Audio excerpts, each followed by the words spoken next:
vamos continuar este capítulo. Nós vamos ver agora preces para afastar os maus espíritos. Ai de vós, escribas e fariseus, hipócritas, que limpai o exterior do copo e do prato, mas que por dentro sois cheios de rapina e de impurezas. Fariseus cegos, limpai primeiro dentro do copo e do prato, para que também o exterior fique limpo. Ai de vós, escribas e fariseus hipócritas, sois semelhantes a sepulcros caiados, que por fora parecem bonitos aos olhos dos homens, mas que por dentro estão cheios de todo tipo de podridão. Assim, por fora pareceis justos aos olhos dos homens, mas por dentro sois cheios de hipocrisia e de iniquidades. Mateus, capítulo 23, versículo de 25 a 28. Então vamos lembrar que os fariseus eram aqueles que eram responsáveis pela lei, de manter que a lei seja cumprida. E ele está chamando aqui os escribas, os que escreviam, aqueles que estavam mais junto ao povo, e ele está colocando aqui sobre as aparências, coisa que é muito atual hoje. Eles mantinham a aparência de que estavam fazendo tudo que as leis mosaicas, que a Torá pedia, que são os 5 livros de Moisés que constam na Torá, que são as leis judaicas. Então eles faziam parecer, era o verniz de sociedade. Então eles pareciam santos, pareciam bons, pareciam, era o que Jesus está colocando aqui. Limpais o exterior do copo e do prato, mas por dentro sois cheios de rapinas e impurezas. Sois semelhantes a sepulcros caiados, que é o túmulo só pintado por fora, por dentro tudo sujo, tudo podre. Por dentro estão cheios de todo tipo de podridão. Infelizmente, o que Jesus está colocando aqui para os fariseus e para os escribas, nós podemos colocar hoje para a nossa sociedade, infelizmente. Nós tecnologicamente somos muito desenvolvidos, mas moralmente, infelizmente, não mudamos muito.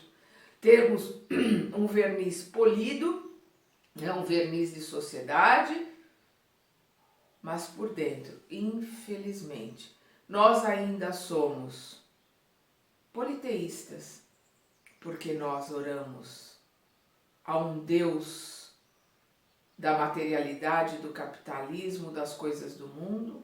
Não, a Deus nosso Pai, onde o reino não é deste mundo. Nós somos racistas, somos hipócritas, dissimulados. Nós queremos ter uma aparência de todas as formas que não é nossa para estar nas redes sociais. Então a gente precisa parar e fazer uma análise o quanto as palavras de Jesus são atuais hoje. Então aqui essa é a prece para afastar os maus espíritos. Vamos ao prefácio, Os maus espíritos só vão aonde encontram satisfação à sua perversidade. Só vão aos lugares onde eles têm afinidade, similaridade de frequência, de luz, de cor, de pensamento, de sentimento, de emoção. Para afastá-los não basta pedir, nem tampouco ordenar. É preciso tirar de si o que os atrai. Aí está o X da questão. Nós precisamos limpar o nosso templo, nos limparmos por dentro. Não adianta fazer oração com o templo sujo, podre, só pintado, caiado por fora, como Jesus colocou.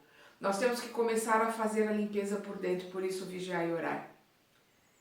Limpando por dentro, nós vamos retirando de nós o mal que existe em nós. Quando a gente pede, não nos deixeis cair em tentação e nos afastai do mal, é o mal que existe em nós, é o mal que fazemos aos outros. Então quando a gente vai limpando isso, a gente vai mudando a nossa frequência, vai mudando a nossa aura e consequentemente nós vamos mudando aquilo que nós atraímos.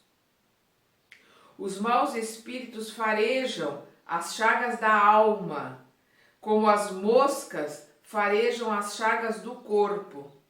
Assim como limpais o corpo para evitar vermes, limpai também a alma de suas impurezas para evitar os maus espíritos. Como vivemos num mundo onde pululam maus espíritos, as boas qualidades do coração nem sempre protegem contra suas tentativas, mas dão força para resistir-lhes. Nós vivemos num mundo de provas e expiações, que é um mundo onde o mal domina. Então, o que ele está dizendo aqui, as boas qualidades do coração nem sempre protegem contra as suas tentativas, eles vão continuar tentando. Mas as boas qualidades do nosso coração, a nossa limpeza, a nossa força de vontade para se modificar e ir se modificando aos poucos, vai nos dar força para resistir à tentação, resistir à influência desses maus espíritos. Aí vamos à prece. Em nome de Deus Todo-Poderoso, que os maus espíritos se afastem de mim e que os bons me sirvam de proteção contra eles. Espíritos malfeitores, que inspirai aos homens maus pensamentos, espíritos trapaceiros e mentirosos, que os enganais, espíritos escarnecedores, que vos divertis com a sua credulidade, eu vos afasto com todas as forças da minha alma. Faço-me surdo às suas sugestões, mas peço misericórdia a Deus por vós. Mas peço misericórdia a Deus por vós, porque todos nós somos perfectíveis e todos nós chegaremos à angelitude. Todos. Bons espíritos, que consentis em assistir-me, dai-me a força de resistir à influência dos maus espíritos e as luzes necessárias para não ser vítima de seus ardis. Preservai-me do orgulho e da presunção. Afastai de meu coração a inveja, o ódio, a malevolência e todo sentimento contrário à caridade, que são portas abertas ao espírito do mal. Agora uma prece para pedir a corrigenda de um defeito. Prefácio, né? Vamos lembrando que o prefácio é a introdução, né? Que o Kardec faz. Nossos maus instintos são resultado da imperfeição de nosso próprio espírito e não de nossa constituição física. Caso contrário, o homem estaria livre de qualquer tipo de responsabilidade. Porque se fosse alguma coisa fora de nós, alguma coisa pela qual nós não podemos modificar, eu não posso modificar a forma com que eu nasci. Mas, como é algo que está dentro de mim, está sob o meu controle, né? Então, os meus defeitos, não os físicos, mas os físicos fazem parte de uma expiação ou de uma prova, depende daquilo que eu escolhi no plano espiritual. Pode ser uma prova que eu escolhi passar, como pode ser uma expiação por erros cometidos anteriormente. Então, o defeito físico é uma coisa que está ali, mas os defeitos espirituais, eles estão sob o meu comando. Eu posso modificá-los, se eu tiver força de vontade para isso. É isso que ele está colocando. Nossos maus instintos são resultado da imperfeição de nosso próprio espírito e não de nossa constituição física. Caso contrário, o homem estaria livre de qualquer tipo de responsabilidade. Nosso aprimoramento depende de nós, pois todo homem que goza plenamente de suas faculdades tem liberdade de fazer ou não fazer qualquer coisa. Para praticar o bem, falta-lhe apenas sua própria vontade. Sempre é a vontade, né? Eu não canso de falar sobre o capítulo 2 do livro Pensamento e Vida, a vontade. A gente tem que ler e reler sempre. Aí ele pede para rever aqui o capítulo 15, no item 10, e no capítulo 19, no item 12 aqui deste livro. Aí vamos à prece. Deste-me, ó Deus, a inteligência necessária para distinguir o bem do mal. Ora, desde que reconheço que algo é mal, sou culpado se não me esforçar para resistir a ele.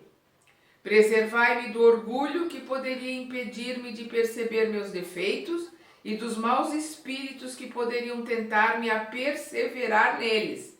Preservai-me do orgulho, porque é o orgulho, irmão da vaidade, irmão do egoísmo, o nosso maior entrave para crescer. Sempre esse tripé, né? Egoísmo, orgulho e vaidade.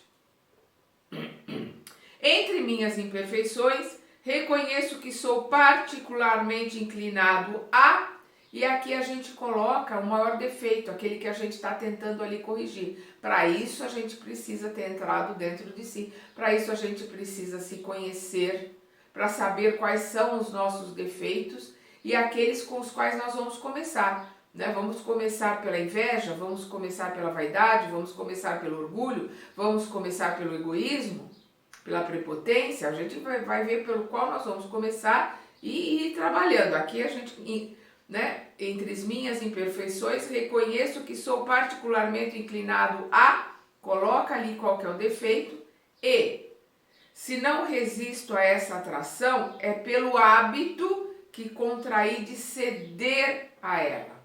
Isso acontece muito com as pessoas que reclamam ou as pessoas que são ligadas à maledicência. Vira um hábito, vira um vício. Então elas têm muita dificuldade de sair desse círculo vicioso, de ficar reclamando ou ficar falando mal dos outros. Esta prece também é para isso, colocar aqui. Sou particularmente inclinado à maledicência, a reclamar e pedir ajuda para sair disso. Não me criastes culpado, pois sois justo, mas sim com uma igual aptidão para o bem e para o mal. A escolha é nossa, sempre. Se seguir o mau caminho, é em consequência de meu livre-arbítrio. Mas, pela mesma razão que tenho a liberdade de fazer o mal, tenho a de fazer o bem, e assim de mudar a rota. Meus defeitos atuais são um resto das imperfeições que mantive de minhas existências precedentes. É meu pecado original, do qual posso desembaraçar-me por vontade própria e com a assistência dos bons espíritos. Então é interessante entender aqui, porque o pecado original é aquele que nós começamos a errar desde as primeiras encarnações e nos mantivemos ali firme e forte no erro. E a gente vai trazendo, aquilo está solidificado, virou uma rocha dentro de nós. Então é mais difícil lidar com ele, mais difícil quebrar essa rocha em pedacinhos e depois limpar a poeira de tudo isso. Por isso que ele coloca aqui, é meu pecado original. Eu estou nele há milênios, eu estou nele desde as minhas primeiras encarnações. E do qual posso desembaraçar-me por vontade própria e com assistência dos bons espíritos.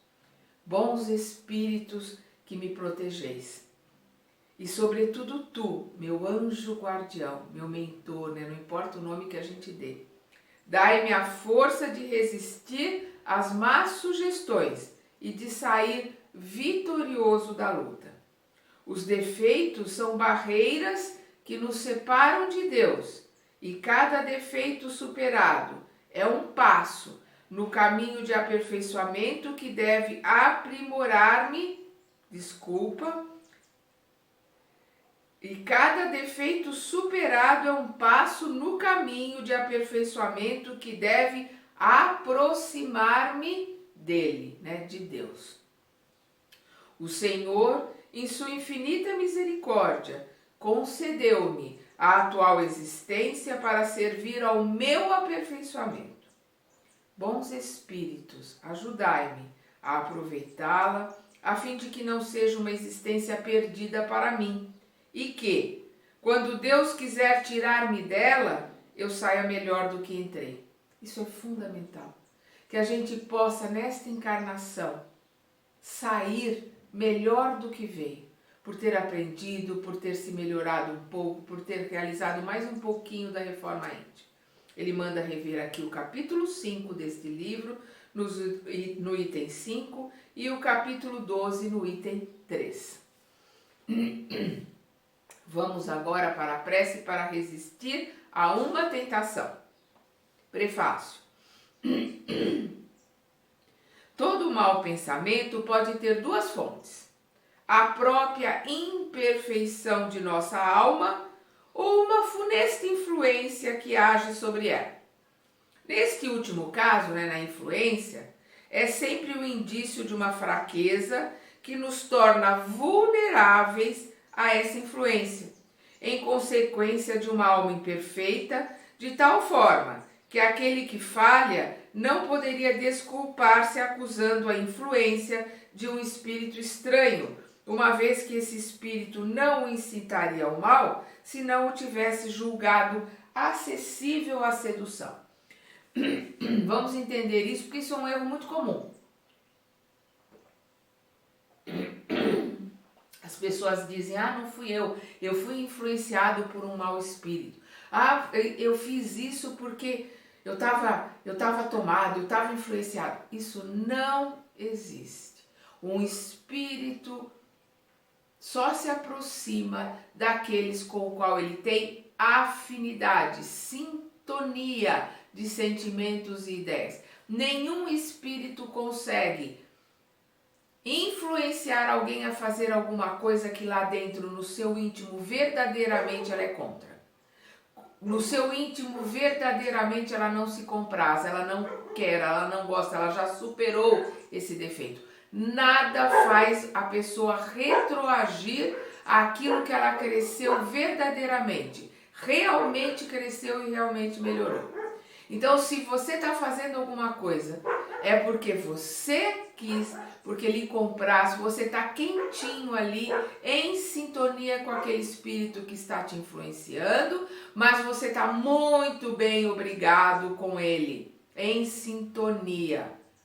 Nós precisamos entender, eles procuram brechas, mas quem permite que essas brechas existam somos nós. E quem permite que essa influência na brecha atue fortemente somos nós. Porque eu posso ter uma brecha, eu sou vaidosa, eu sou orgulhosa, ele entra por essa brecha. Mas a hora que eu percebo que eu estou agindo com vaidade, que eu tô agindo com orgulho, opa, eu já mudo, já peço desculpas, vou tentar ressarcir, já falo, opa, isso aqui não tem necessidade, não precisa tudo isso, é vaidade intelectual, é vaidade física, é vaidade cultural, não importa qual seja a vaidade, elas são todas nocivas. E corrige na hora. Ele achou a brecha? Achou. Ele conseguiu pegar a brecha? Conseguiu. Mas não conseguiu influenciar no todo. Na hora que ele pegou a brecha, eu estou no vigiar e orar, eu estou vigiando os pensamentos, eu estou vigiando os sentimentos, estou vigiando o que eu estou falando, o que eu estou pensando, e eu corrijo. Quanto mais rápido eu corrijo, maior está a minha sintonia com o meu mentor, maior está o andamento da minha reforma íntima. É um exercício, e como todo exercício, depende de nós aplicarmos o exercício em nós. Porque aquele atleta que vai na academia uma vez por semana não é atleta. Aquele que realmente quer correr uma maratona, ele tem que ir todos os dias e tem que treinar duro todos os dias. Para quando chegar a maratona, ele está com os músculos afiados, prontos para aguentar a maratona. É exercício, é treino. No nosso caso também, porque nós somos adestráveis. É exercício, é treino, vigiar e orar. É treino, é exercício a oração, o entrar em sintonia com os espíritos superiores.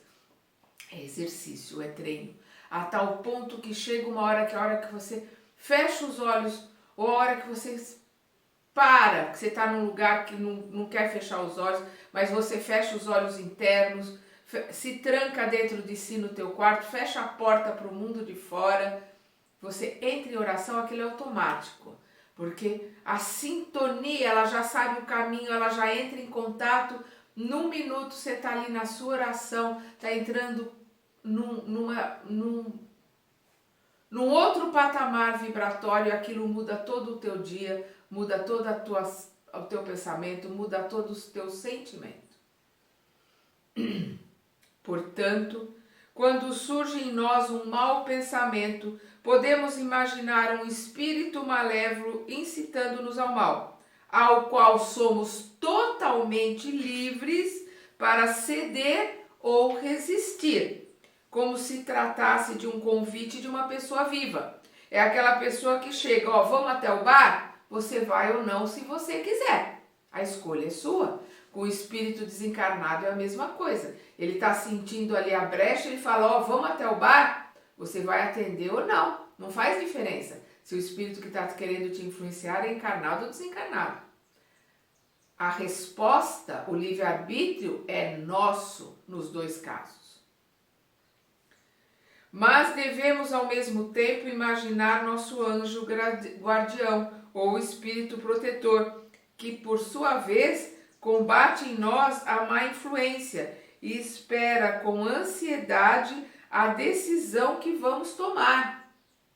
Porque o nosso mentor, ele não pode influenciar a ponto de mudar o rumo. Ele só pode argumentar quando em desdobramento, quando nós estamos em oração, ele vai argumentar conosco. Quando entra alguma coisa assim, ele vai ficar ali aguardando a nossa escolha. É o nosso livre-arbítrio. Só interfere no livre-arbítrio espírito menos esclarecido. Só os nossos irmãozinhos menos esclarecidos que nos atropelam, não respeitam o livre-arbítrio. Os espíritos esclarecidos, eles vão respeitar o livre-arbítrio porque o livre-arbítrio é lei de Deus. Deus respeita o livre-arbítrio. Ele espera o tempo que for necessário para que a gente volte a Ele pelas nossas escolhas, pelos nossos pés, pelo nosso livre-arbítrio. Então, o nosso anjo guardião fica ali esperando o que a gente vai escolher.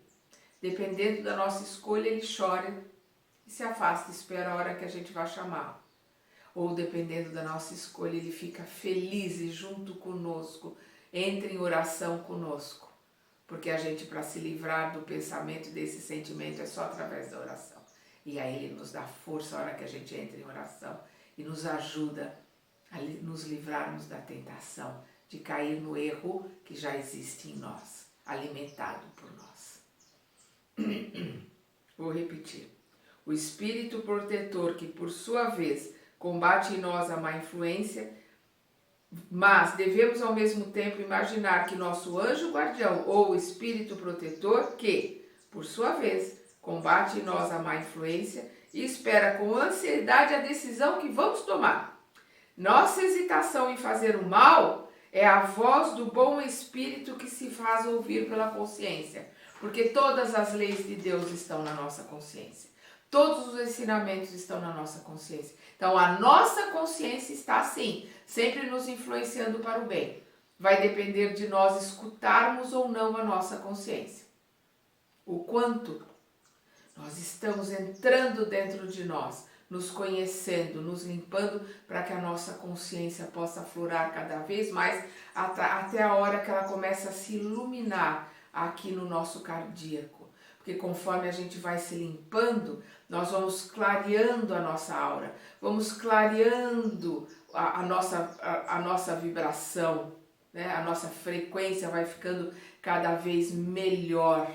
Nós vamos sair de ondas longas, que são ondas de espíritos menos esclarecidos, para ondas cada vez mais curtas, que são ondas de espíritos mais esclarecidos. E aí essa luz vai começando a aparecer e nós vamos tendo cada vez mais contato com a nossa consciência para nos ajudar no nosso caminho, fora o nosso mentor que está sempre ali pronto para nos ajudar quando nós pedimos ajuda. Quando nós escolhemos, né? Nós escolhemos não cair na tentação e pedimos ajuda, ele está pronto.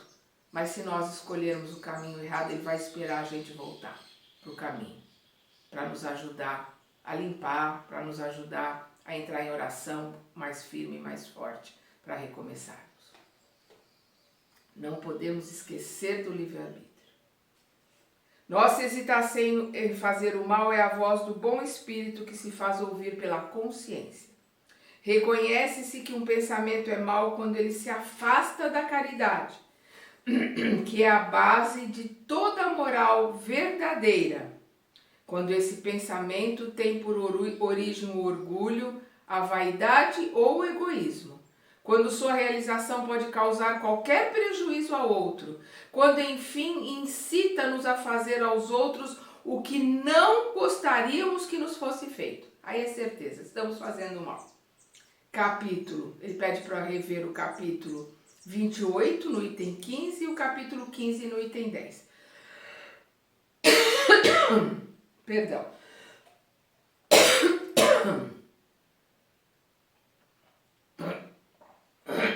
Perdão. A prece. Deus Todo-Poderoso, não me deixes, Deus Todo-Poderoso, não me deixes sucumbir à tentação de cometer um erro.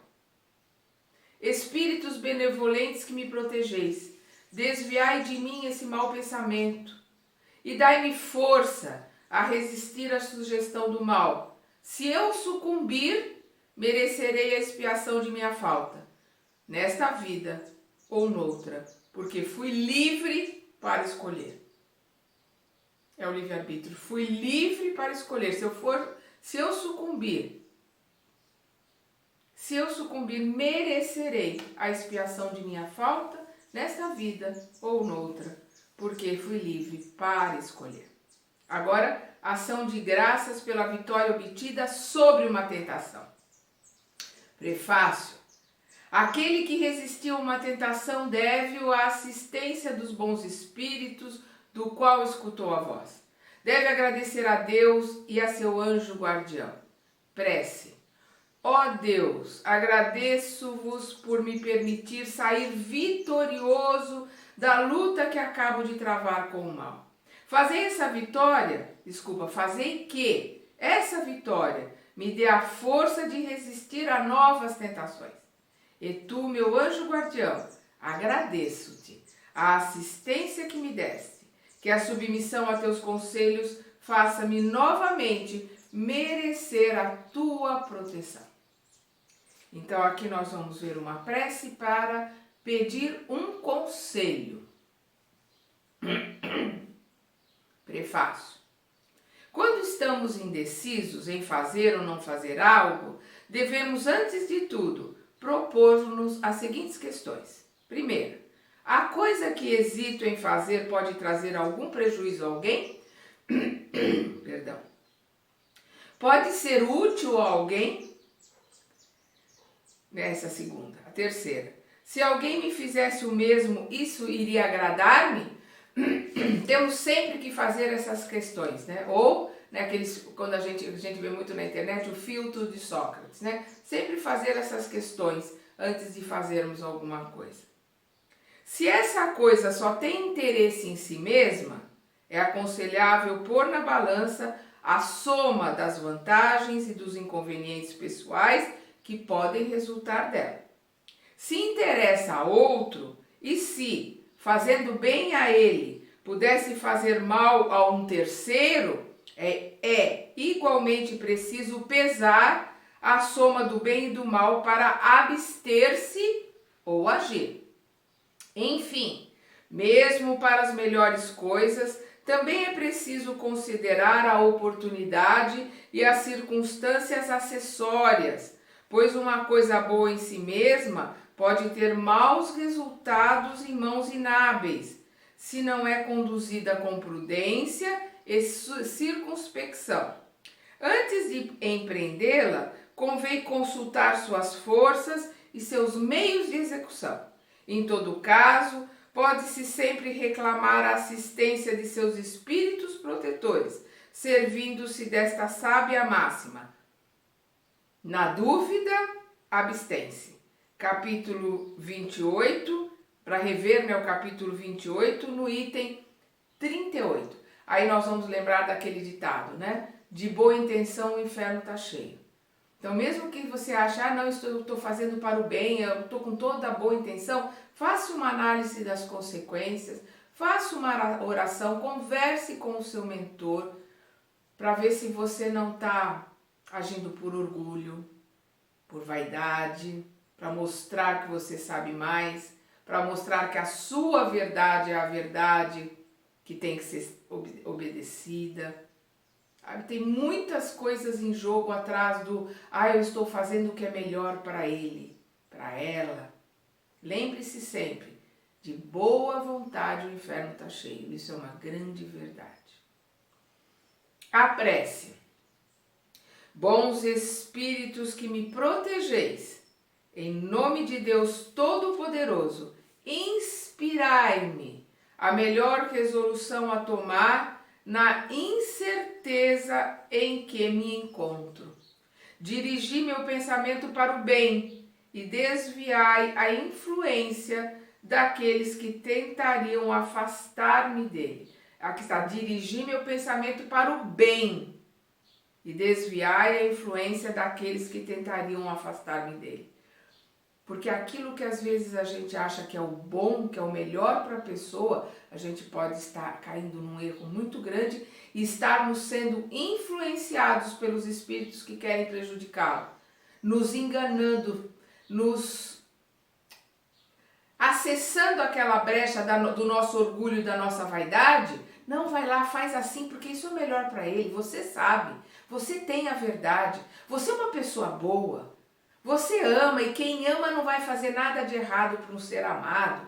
Vai incitando o orgulho, vai incitando a vaidade, vai pelas brechas. São os nossos calcanhar de Aquiles. Precisamos tomar muito cuidado, porque a gente comete erros gravíssimos, achando lá, tendo certeza que está fazendo melhor, tendo certeza que está fazendo bem. Só lá na frente que vai entender e vai ver o erro, vai ver o mal que fez ao outro.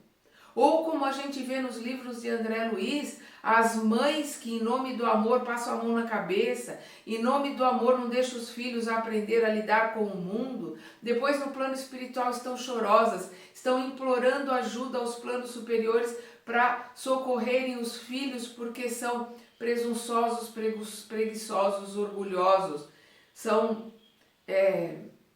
infantis, débeis às vezes por causa da redoma que mães e pais criaram em volta deles, dos erros que o pseudo-amor, que na realidade é posse, não é amor, porque quem ama de verdade, ama sem esperar nada de volta, ama querendo educar para a vida eterna, ama porque é filho de Deus, nosso irmão. Não ama porque é sangue do meu sangue, carne da minha carne. Não. Quem ama de verdade é amor incondicional. Olha para aquele ser que Deus nos deu a honra de receber no nosso seio para cuidar, para educar e preparar para a vida imortal. Não é preparar para esta vida ilusória. A gente não está aqui para preparar os nossos filhos e nossos netos para ganhar dinheiro, para ser uma pessoa importante no mundo. A gente está aqui para educar e auxiliar os nossos filhos e netos a aprender a serem mulheres de bem, para a eternidade, serem seres que venceram o mundo e caminham para o plano espiritual de cabeça erguida, com aprendizado, com realizações para a vida eterna, que esta é a nossa verdadeira vida, é essa a nossa responsabilidade. Às vezes eu vejo os pais e mães, não, porque eu estou preparando meu filho para ser um milionário, para ser um grande médico, para ser um grande engenheiro, para ser famoso, para ser presidente, para ser isso, para ser aquilo. Meu Deus, a hora que chegar do outro lado vai se jogar de joelhos para implorar, voltar e refazer toda a besteira que fez. Porque a nossa obrigação aqui é prepararmos os irmãos que Deus nos coloca na nossa volta, como sobrinhos, como amigos, como parentes, mas que estão sobre a nossa tutela, alunos que estão sobre a nossa orientação. Nossa obrigação é prepará-los para a eternidade, para a verdadeira vida, os verdadeiros valores, aquilo que verdadeiramente é sucesso, verdadeiramente é importante, não as ilusões, as bobagens desse planeta. Vamos então continuar estudando e aprendendo na continuação desse capítulo que é longo.